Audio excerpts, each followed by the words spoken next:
Hello, my dear friends. How are you doing? Hope you are having an amazing day and not having to deal with drama.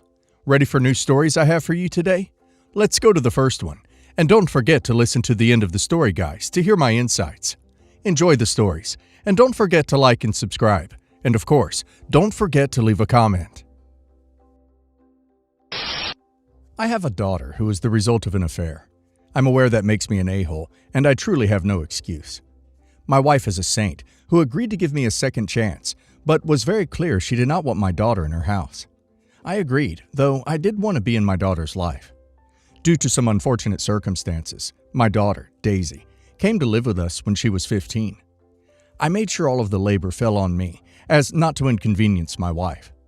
Understandably, my older children did not want a relationship with Daisy, and I never pushed it. Daisy married into a lot of money. I'm talking about a man who thinks it's normal to use helicopters like cars, and going to her house is like something out of Downton Abbey. My children met Daisy's husband once, and I thought that was it. But I recently got a text from Daisy saying, "Can you tell your legitimate kids to stop talking to me? Please and thank you." I was confused, and she sent me screenshots of them apologizing for not knowing her better and claiming they loved her. Daisy accompanied these texts with cash emojis. I confronted my kids and told them they had embarrassed me and should be embarrassed about it themselves. I said they wouldn't have sent those messages if she married the local mechanic and to leave her alone. My kids were very hurt, and my wife exploded and said, "How dare I call our kids embarrassments when they were being kind to their sister?" Not the a-hole. I'm Team Daisy. Your legitimate kids and wife probably put her through hell while she was living with you. Good for her for declining any association with them now. Everyone sucks here. You suck for cheating. Your kids suck for not wanting a relationship with Daisy until she was rich. And your wife sucks for defending the leeches. You are a horrible person for having an affair, rejecting your child, then most likely having your affair kid picked on by your other kids until later in life when they decided she was a cash cow. Your wife is no saint for asking you to abandon the affair child, who then later ended up living with you anyway. After all that, you come looking to point fingers at the outrageous behavior of your kids. All of you seem awful. Everyone sucks here. Except poor Daisy. Glad she ended up financially secure, since all of the people in her life treated her so bad throughout her childhood. I was so frustrated by my sister-in-law's behavior regarding my wedding that I ended up reading a whole collection of posts on entitled wedding guests and realized that she fit right in with those. My partner and I decided to ask his niece to be a junior bridesmaid so as to avoid problems with family politics. The first sign of drama was when her mother, my sister-in-law, suggested that I make her my junior maid of honor because she had a special relationship with me. More so, apparently, than the other junior bridesmaids. This was news to me, and what the duck even is that? Then I was asked to give her a job to do so she felt important. I wasn't keen on this because of the added complexity, but nevertheless figured something out to avoid problems. A couple of months down the track, when nothing had been done, I queried it and was told that she was completely overwhelmed and suffering extreme anxiety, and the burden I had placed on her was unfair. The job?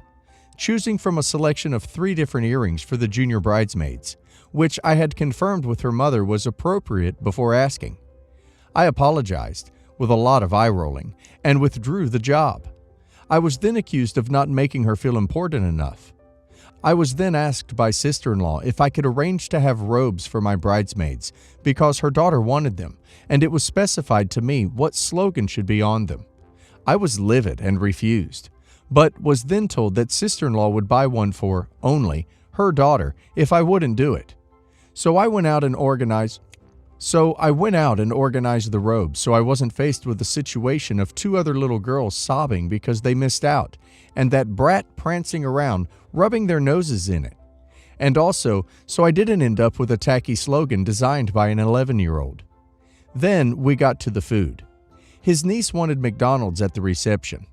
I explained that this would not be possible, that the restaurant would not allow external food to be brought in, and frankly, neither would I, because unless a guest has a medical issue, it's just downright rude. I was told that she had to be allowed to get McDonald's because that's all she'll eat, and she couldn't go hungry. I told her it simply wasn't possible. Sister-in-law then threatened not to attend the wedding if we wouldn't accommodate her daughter. I removed them from the bridal party and told them where to go. The response? So what are you going to do about the food? Response? Enjoy it, of course. What will you be eating, as you are not welcome to join us? You were far too kind and should have booted her at the first sign of trouble. Never let family politics drive your wedding.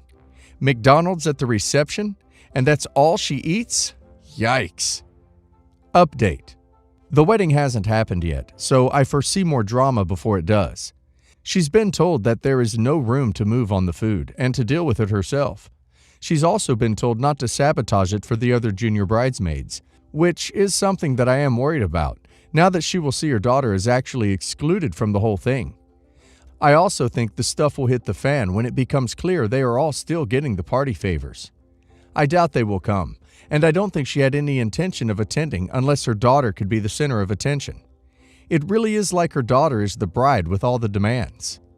I would uninvite her myself and have been harsher earlier, but she is my partner's only living close adult relative. He has his kids, but they are children, so it's different. And it is important to him that she attend. He has been through a lot in the last couple of years, and it's important to me that I look after him and that he's happy. So I'm happy to take on the burden of dealing with issues and make sacrifices. To a point. The junior maid of honor situation was particularly appalling because if anyone would be promoted to that, it would be his daughter, not his niece. But still, what the duck? I've never even heard of such a thing. Sister-in-law is extremely entitled and thinks the whole world revolves around her, and I think she's teaching her daughter the same thing. There was another incident with the dresses that I had completely forgotten about. I did not want traditional bridesmaids, so I had told everyone that they could choose a dress they really wanted, pursuant to coordinating it with me so it was appropriate, and they all worked together. I was also happy to pay for the outfits because I really don't like the expectation that people participate in a wedding pursuant to my requirements and have to spend their own money to do so, especially when it's an expensive wedding. I said 3 things. No navy, no one shoulder, no splits. Sister-in-law, also a bridesmaid, without checking with me, went and bought herself a one-shoulder navy dress with a side split. It clashed with my sister's dress, the actual maid of honor, and the junior bridesmaid dresses. My mother, sister, and I spent hours and hours reorganizing the other dresses to make it work. Not just to match her, but because she looked like the damn maid of honor instead of my sister. We also pissed thousands of dollars up against a wall doing this. I was petrified that if I told her not to wear that dress, she would do it just to spite me. And we decided to keep my sister's new dress private so she couldn't get something else to upstage her again. I am lucky because we are in a financial position to do this. We're not zillionaires, but we both have well-paying jobs and investments. But I certainly resented it, and that is not something that is usually possible for people. I'm tempted now to send her a bill. My little sister is the most entitled person I know. She's 20 years old and relies so much on family it's ridiculous. They pay for her groceries. She likes to eat very expensive healthy food. They let her use one of their cars because she hasn't gotten her own. They take care of her dog for her, food, walks, vet, etc. They pay for absolutely everything. She has no actual bills because they cover them all. She desperately needs to move out, but I don't think she'd make it. And yes, 20 is young. But she's acting like an immature 14-year-old, and she needs a rude wake-up call. So this girl is insisting that she gets a special dress to wear as my maid of honor, and not just a different color or a slightly different dress from the other bridesmaids. But she wants to be in a dress as fancy as mine, because it's her big day. And sure, she says that jokingly, but you can tell that there's a part of her that thinks that. With most people, I wouldn't be that annoyed, but she also mooches off of our parents and demands they buy her absolutely everything. She wants to go to a Bible school in another country and wanted my parents to pay for it. Thing is, she already did a Bible school. She just didn't finish because of drama and unhealthy relationships. They paid for that one already. She refuses to get a normal job. She currently works for my parents, but isn't super reliable or consistent. The only time she actually works hard is when she is volunteering, doing mission work. She's otherwise super lazy. She constantly complains about money and will jokingly ask me for money. She then gets mad when I refuse.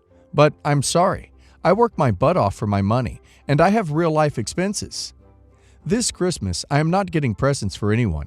My family is large, and quite frankly, I can't afford it. I have a wedding and life to save up for. Normally, I love giving big gift packages, usually worth about $200, so I'm definitely not doing that for a while, to save money. Well, my sister is mad because since she got one last year and one for her birthday, and she feels entitled to another one this year, she's acting like an actual child about it. I get being disappointed, but you don't have the right to be mad that someone can't afford to get you something.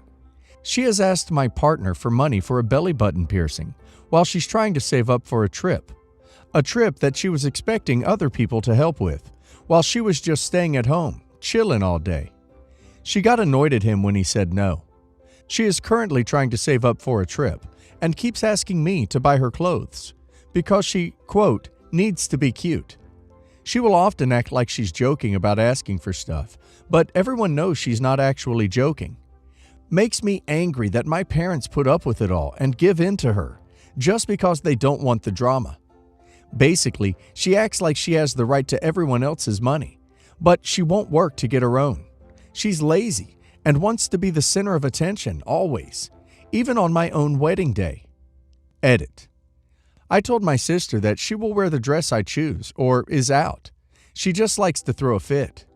I also told her she could wear a different dress, but only if I choose it, and then showed her the ugliest dress I could find. She was not amused.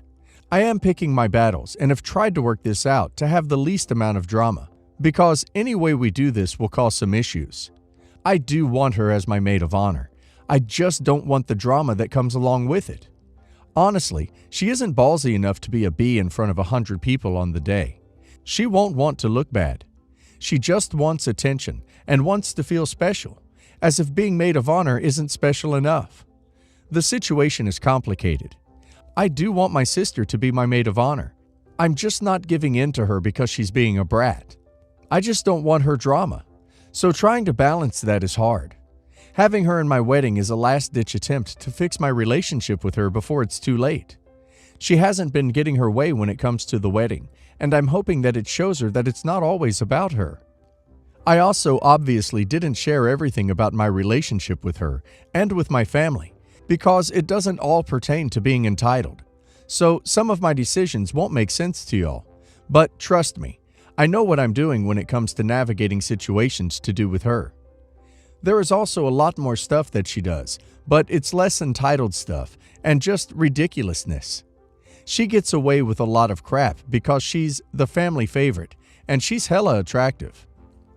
Because it's her big day. No, it's not. It's yours and your partner's, and she needs to be taken down a peg if she's going to be that annoying about it. I hope you can get your parents to refuse her just this once, and tell her that if she wants to be a bridesmaid, she needs to wear the bridesmaid outfit. If she chooses not to be a bridesmaid, you will understand. Have bouncers to refuse her entrance if she shows up in a bridal gown of her own. They can pretend they thought she was a stranger trying to steal your venue afterwards. Your parents may be trying to play favorites, but they really are not. What they are doing is destroying her future. What happens when they die or the money runs out? Imagine how absolutely incapable she will be when asked to work the simplest job or pay for her own needs. Realize that she will spend the rest of her life miserable and in want. After moving back from across country, I and my 3 kids were either taking the bus or paying for rides from family and friends. My sister had a 15-ish-year-old full-size van that she offers to me for $500. I jumped on this as I was working the late shift and wouldn't need to bother anyone for a ride 8 miles both ways. After getting the van legal and insured, I was able to drive it for 3 or 4 months. Then the front axle breaks while I'm driving it. I was back to square one because getting it fixed would cost around $3,000 to $4,000, and I was living paycheck to paycheck. Since I lived in an apartment complex, I had to get it off the property within 30 days. I ended up calling a friend who scraps the van and hauls it off. My sister is driving by as they are loading it. I was at work and get a phone call from the sheriff's department saying my sister is accusing me of stealing her van. After I get back to my apartment, I get the van title and go to the police station where my sister is waiting. I also call my friend that hauled off the van. The sheriff starts in on me and I just hand him the van title and the bill of sale. My friend then shows him the scrap sale papers and the VIN photo, which proves I'm in the clear. Needless to say, my dear sister was threatened with arrest for wasting police time and false accusations. She sounds like a textbook narcissist, to be honest. Their ability to use logic isn't employed in such arguments. Their only goal is to be seen as right in the argument, by any mental gymnastics necessary. Arguments against their points are taken as personal attacks. They often don't process the actual arguments. They only interpret the arguer as enemy and counterattack with ad hominem insults, often unexpectedly vicious ones, even in response to friendly mundane questions about points they had made. I don't think your sister had a plan beyond being convinced she could manipulate the police into thinking she was the real victim. Speaking of, they also love to darvo everyone they do wrong to, deny their wrongdoing, accuse the target of their wrongdoing as being the wrongdoer, and claim themselves to be the true victim of the situation, reversing who holds the roles of victim and offender. A third textbook narcissist thing she is doing is smearing you to family. If they can't force you to obey them, they can't hurt you directly, and they will instead attack your image to mutual family and friends, to try to hurt you by hurting your reputation and relationships with these people. For context, my half-sister and I have never gotten along, due to lies she spread about my father, but that's for another story. I also cut her out of my life for about a year because of a fight. Story: I recently unblocked my sister from social media, hoping we can mend our relationship. Our grandparents wanted to take me out to dinner for graduating high school and asked me if I'd be inviting my sister. I didn't want her to make a big deal out of not being invited, so I begrudgingly invited her. She decided to take over planning the dinner and the location. I had suggested the location before but thought it may be too expensive, so I had another suggestion on the table. She brings her baby. She gave birth 8 months ago. Her boyfriend and her dad. Not my dad. I have nothing against this, and the dinner goes smoothly. Everyone is cooing over my nephew, but I don't really mind. As we leave, we stop to take pictures at the entrance of the restaurant. My entitled sister gets everyone to hold her baby, except me. I again brushed this off, since I'm not good with babies. After the photos are done, I felt pressured to invite her to my graduation, so I did. Here is where the drama begins. All is well until the next day when I check Facebook. My grandmother had reposted a post from my sister. It was all about her baby and his great-grandparents, and it included the pictures taken last night. No mention as to why we were at such a fancy restaurant to meet a baby. No congratulations or mention of me in the post either. I get really upset at this and start crying because she has done this multiple times before, making things about herself. And I thought she had matured after having the baby. My dad helps to calm me down and suggests I uninvite her from the graduation since she hasn't received her ticket yet. I do so in tears because I hate causing drama and fighting. I'm not a confrontational person. She starts going off on me, saying how I was never there for her when she was pregnant. How could I be? She lived in a different state. I was in high school full-time and we were still no contact. She starts wailing about what a bad aunt I am, as I never held my nephew, even though she didn't let me. I tell her to can it and stop talking, as I was tired of fighting and don't wish to fight anymore. That seemed to shut her up, but she still tried to get my uncle and grandfather to come home early for my graduation. What happened after? She blocked my dad and me on all social medias and probably cried wolf to my family. I blocked her back. That was the last I heard from her and will be the last time I see her in my life since I'm moving away. Better off without them dragging you down. Family doesn't mean anything. Toxic people get dumped. My dad told me I wasn't his son for my graduation from high school. Now, I treat family the same way they treat me. I'll get in touch if I need something. Luckily, now I'm better off than most of them, so I'll never have to. Good relationships are formed through effort and love, not given at birth like a last name. Be free and flourish.